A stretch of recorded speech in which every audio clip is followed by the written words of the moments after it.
Hello, my dear students of Athena Academy. Today, I am going to teach you a new lesson from your Hindi grammar book. The lesson name is Parayvachi Shabd and the lesson number is 11. So, open your Hindi grammar book and see the lesson Parayvachi Shabd. Parayvachi शब्द जुड़िए और समझिए। बच्चों, ये किसका चित्र है? पक्षी का, है ना। पक्षी को हम लोग चिड़िया, नवचर, खग, बिहग कह के भी हम लोग पुकारते हैं। ये किसका चित्र है? घर। तो घर को हम घर, सदन, आलय, भवन आदि नामों से भी पुकारते हैं। ये क्या है? सूर्य। तो सूर्य को हम लोग सूर्य, भानु, दिवाकर, दिनकर ये नामों से भी हम लोग पुकार सकते हैं। बच्चों, आपने देखा कि प्रत्येक चित्र के साथ उसके 4 नाम लिखे हुए हैं। यानी हम एक ही प्राणी या वस्तु को अनेक नामों से पुकार सकते हैं। तो बच्चों, तुम लोगों ने देखा है क्या देखा है? ये जो पक्षी है, पक्षी को हम केवल पक्षी कहकर नहीं पुकारते। पक्षी को हम ये यहाँ पर जो नाम दिए गए हैं ना, इन्हीं नामों से भी हम लोग पुकार सकते हैं। तो हर चित्र के 4 नाम यहाँ पर दिए गए हैं। तो बच्चों, हम एक ही प्राणी या वस्तु को अनेक नामों से पुकार सकते हैं। नाम अलग अलग है, परंतु उनका अर्थ एक ही है। समान अर्थ बताने वाले अलग अलग शब्दों को ही हम पर्यायवाची या समानार्थी शब्द कहते हैं। तो बच्चों, नाम अलग अलग है।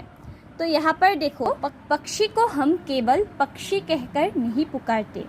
चिड़िया भी कहते हैं, नवचर भी कहते हैं, खग भी कहते हैं, बिहग भी कहते हैं।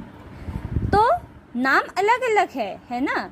नाम अलग अलग है, लेकिन इन चारों शब्दों का अर्थ एक ही है।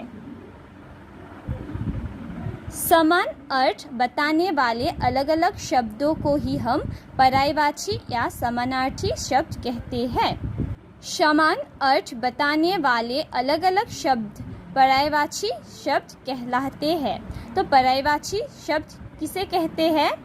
अलग अलग शब्दों के समान अर्थ बताने वाले शब्दों को पर्यायवाची शब्द कहते हैं। मतलब अलग अलग शब्द है, लेकिन उन शब्दों का अर्थ एक ही है, मतलब समान है।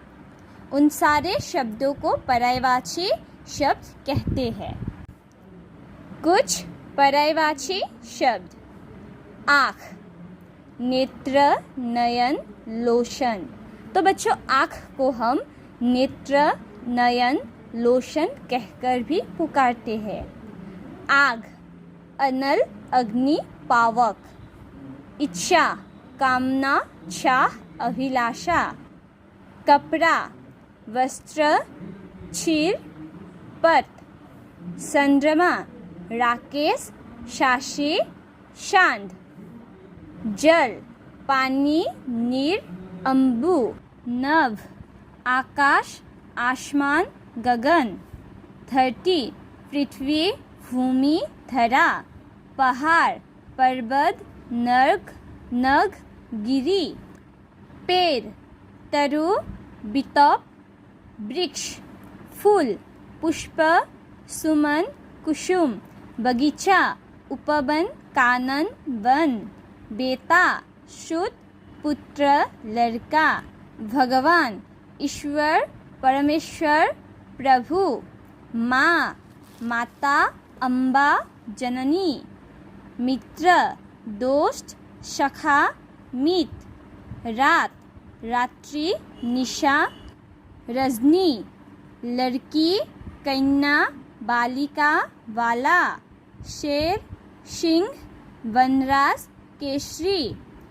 वन, जंगल, विपिन, कानन। वायु, पवन, समीर, हवा। संसार, विश्व, जगत, दुनिया, समुद्र, सिंधु, जलधि, सागर। तो बच्चों यहाँ पर तुम लोगों को कुछ शब्द दिए गए हैं और उन सारे शब्दों का पर्यायवाची शब्द भी तुम लोगों को दिया गया है। मतलब अर्थ एक लेकिन नाम अलग अलग है।